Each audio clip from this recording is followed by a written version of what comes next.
কবর পৃথিবীর সবচেয়ে ভয়ঙ্কর এবং নিশ্চিত সত্যগুলোর একটি।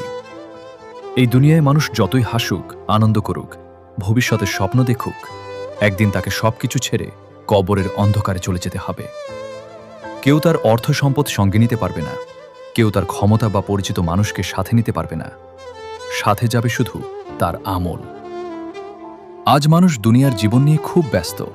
কেউ অর্থের পিছনে ছুটছে, কেউ খ্যাতির পিছনে, আবার কেউ নিজের ইচ্ছা পূরণ করতেই জীবন শেষ করে দিচ্ছে। কিন্তু খুব কম মানুষই কবরের জীবনের কথা চিন্তা করে। একদিন এই সুন্দর ঘর, প্রিয় মানুষ, বন্ধু বান্ধব সবকিছু ছেড়ে এক টুকরো সাদা কাপড়ে জড়িয়ে মাটির নিচে শুয়ে থাকতে হবে। যে মানুষকে আজ ঝোঁকে আজ সবাই ঘিরে রাখে, কবর দেওয়ার পর ধীরে ধীরে সবাই চলে যাবে।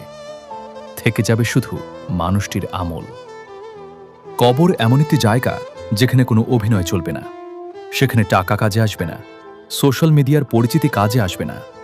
কাজে আসবে শুধু ঈমান আর নেক আমল।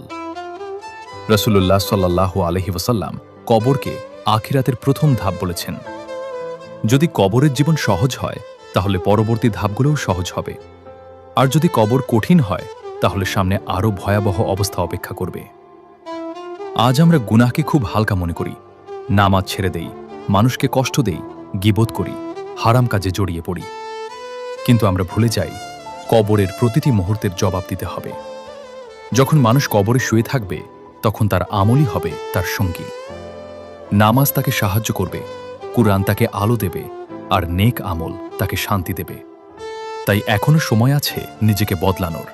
আল্লাহর দিকে ফিরে আসুন, 5 ওয়াক্ত নামাজ নিয়মিত পড়ুন, পাপ থেকে দূরে থাকুন, মানুষের হক নষ্ট করা থেকে বাঁচুন।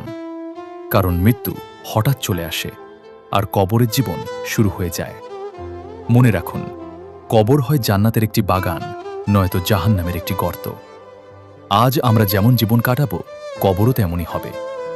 আল্লাহ তাআলা যেন আমাদের কবরের আযাব থেকে হেফাজত করেন, কবরকে জান্নাতের বাগান